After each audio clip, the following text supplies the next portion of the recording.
The film begins 6 days after the events of the previous part, when Joel, haunted by the smile demon, finds the home of dealers.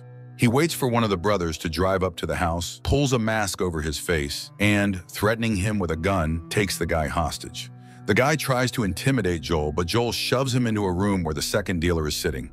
Joel reminds them of the crime they committed together, but they only laugh at his threats. However, Joel pulls out a knife and kills the man, hoping to rid himself of the curse.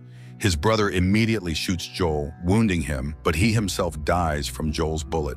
Since the witness who was supposed to inherit the curse has died, Joel begins to panic.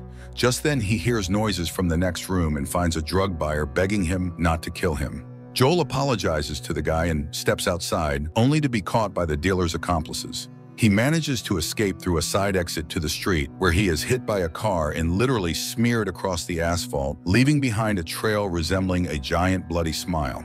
Sometime later in New York, pop star Skye Riley arrives for an interview with Drew Barrymore.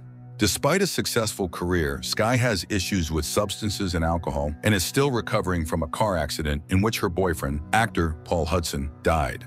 The host asks about the new tour Skye plans to start, and the singer talks about stress and illness. But now that she has returned, Skye apologizes to her fans, loved ones, and team, promising this will never happen again. Skye recalls the despair that led her to tear clumps of hair from her own head, but says she has learned to control her life. After the show, Skye, accompanied by her mother, Elizabeth, leaves the studio and takes photos with the many fans waiting for her outside. Later in the car, her assistant Joshua shows her skyrocketing ratings. Skye is inspired, working hard, and hoping the upcoming tour will help her return to her former glory. However, during a rehearsal, she suddenly feels severe pain in her back. The choreographer is concerned, but Skye assures him she just stumbled and that it will pass soon. She refuses a break and continues the rehearsal with determination, but later she experiences intense pain and decides to dull it with strong painkillers. She pulls out a pill box just as someone knocks on her door. Startled, Skye drops the pills down the sink. Behind the door is Elizabeth, who reminds her that the group is waiting. Skye hides her pain from her mother, but in the car, it becomes unbearable. She then receives a message from Louis Fergoli, a dealer and former classmate. Telling her mother she's going to sleep, Skye calls a taxi and heads to Louis's place. However, when she arrives at his apartment, Louis grabs her and threatens her with a sword. Panicked, Skye pleads with him to put down the weapon, explaining that she came for medicine. Besides, he was the one who invited her. Louis checks her phone and, finding the message, drops the sword, though he doesn't remember sending it. He cries, trying to explain that he's stressed because something is haunting him. Scared, Skye decides to leave, but Louis begs her to sit down, promising to calm down soon. He goes to get the medicine, and Skye notices a TV report that reminds her of last year's tragedy. She turns off the screen and calls for Louis, but he doesn't respond. Skye heads to the bedroom, where a deranged Louis suddenly jumps out, forgetting he invited her. He collapses, choking on his own tongue as if he's seeing something terrifying. Skye tries to bring him to his senses, but he suddenly smiles in a strange way, staring directly at her. Skye falls to the floor, crawling away as she watches Louis pick up a weight plate from a dumbbell and starts smashing his own face to the point where skin starts peeling off. Eventually, he collapses and dies, and Skye flees his apartment in terror. She returns home, feeling like she's in a twisted world, and immediately grabs a bottle of water to compose herself. Suddenly, her comb gets stuck in her hair, and as she yanks out a clump, she feels a slight sense of control. She lies down to rest, but the fear and anxiety soon wake her. Skye examines her surroundings and sees the bloody figure of Louis, but as soon as she turns on the light, the vision disappears. The next day, Skye resumes preparations for her tour, trying to forget what happened. She has a fan meeting today, and as makeup artists work on her, her mother reminds her of her best friend Gemma, whom she has distanced herself from since the accident. Joshua also offers advice which irritates Skye. Just then, her longtime fan, Darius, enters and asks her to perform at a charity dinner for his foundation for troubled teens. Skye pretends to be pleased by the offer. Later, she participates in a photo shoot, then opens Gemma's contact but can't bring herself to call. Suddenly, she feels as if someone is in the room. Skye looks around, but nothing is there. She stares into the mirror and is horrified to see the bloody reflection of Louis behind her. Suddenly, his hands grab her face, stretching her lips into a smile. Skye screams and swats him away, but then sees only her own reflection in the mirror. She tries to gather herself as her mother, Joshua, and a costumer enter, having heard her scream. Skye blames it all on the costume, saying she doesn't like it and refuses to wear it. Later, she rehearses on stage and then signs autographs for fans. One of them, Alfredo, behaves overly aggressively, grabbing her and saying he wants to peel off her skin. Security escorts him out. Skye returns to the fan meeting, where a little girl silently approaches her, smiling widely. Skye tries to talk to her, asking questions, even signing her t-shirt, but the girl walks away, still smiling, which unnerves Skye deeply. That same day, she receives an anonymous message from someone who knows she was at Lewis's house. Nervously, she pulls out a clump of hair and calls Gemma. Skye leaves a voicemail apology, and her friend immediately calls her back. Skye invites her to come over. To pass the time while waiting for Gemma, Skye sits at the piano and starts singing. Suddenly, she hears the sound of shattering glass. She looks around and sees a broken water bottle.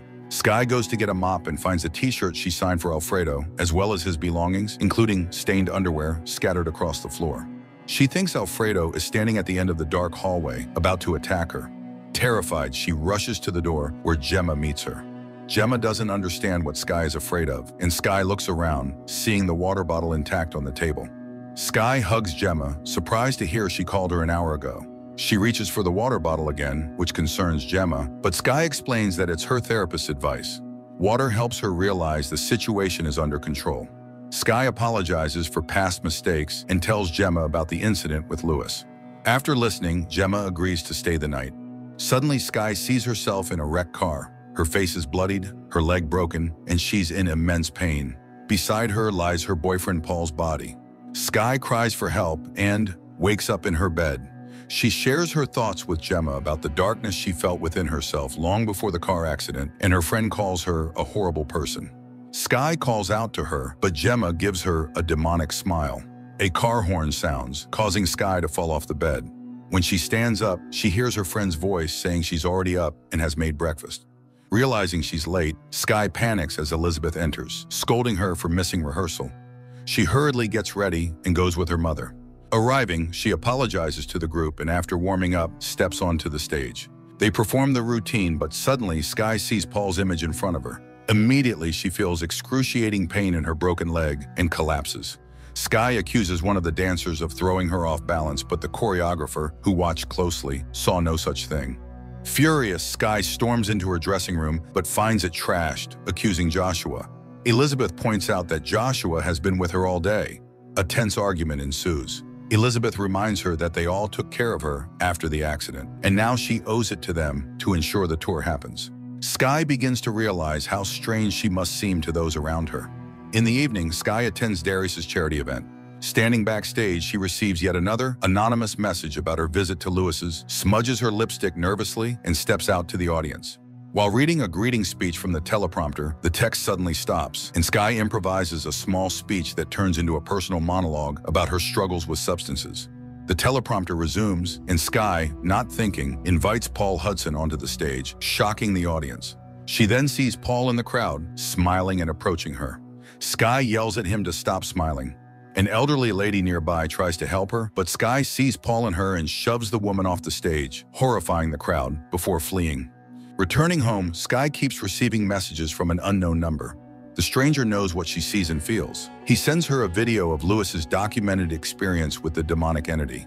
The stranger invites her to meet him in a public place, and Skye, wearing a plain jacket, heads to a cafe where she meets a man named Morris. He explains that his brother also fell victim to the creature, which forced him to tear his own jaw apart. Morris tracked events among other victims and found Lewis's body, retrieving Skye's number from his phone. By studying the path of the smiling demon, he concluded it's a parasite that won't leave a living host. To rid herself of it, Morris suggests stopping her heart. As a medic, he can kill her and revive her after the entity exits. Skye rejects this idea and tries to leave, but fans in the cafe recognize her, trying to take photos, praising her action with the elderly lady. Skye flees. At home, she tries to relax but can't find any substances or alcohol, angrily ripping out a tuft of hair and trashing her apartment when her dancers appear before her, smiling as they surround her. They chase her, corner her, attack her, and rip out her hair. One guy seemingly sticks his hand down her throat, causing Skye to lose consciousness. In a daze, she remembers the night of the accident. It turns out she and Paul were under the influence, and Skye was to blame for the tragedy. In the morning, Skye wakes up in the hospital, undergoing examination after being found unconscious in her apartment. She begs Elizabeth to cancel the tour, but her mother reminds her that this would end her career and the record label would sue them, costing millions.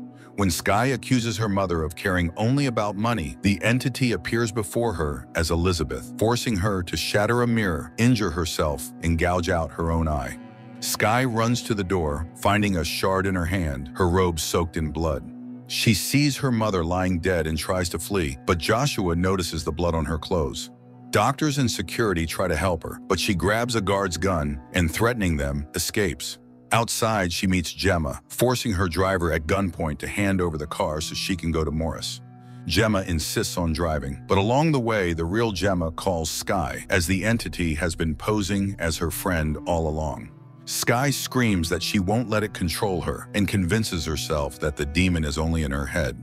She suddenly finds herself at the wheel of her own car. She meets Morris at an abandoned pizzeria to perform the heart-stopping experiment. He leads her to a freezer to preserve her brain, lays her on a table, and prepares an injection to stop her heart.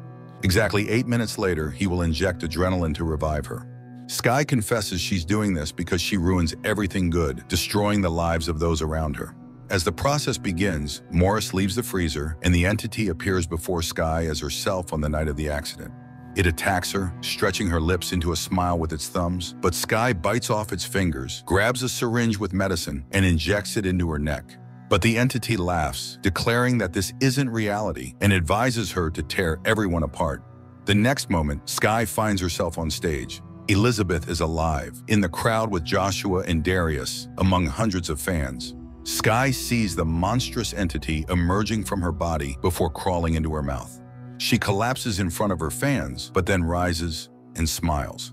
Then she begins smashing her head with a microphone until she breaks her own eye socket, as her fans watch in horror. The second part of the horror about the smiling demon impresses with its visual effects, excellent cinematography, intriguing music, and the actress's performance, though of course the film remains an acquired taste.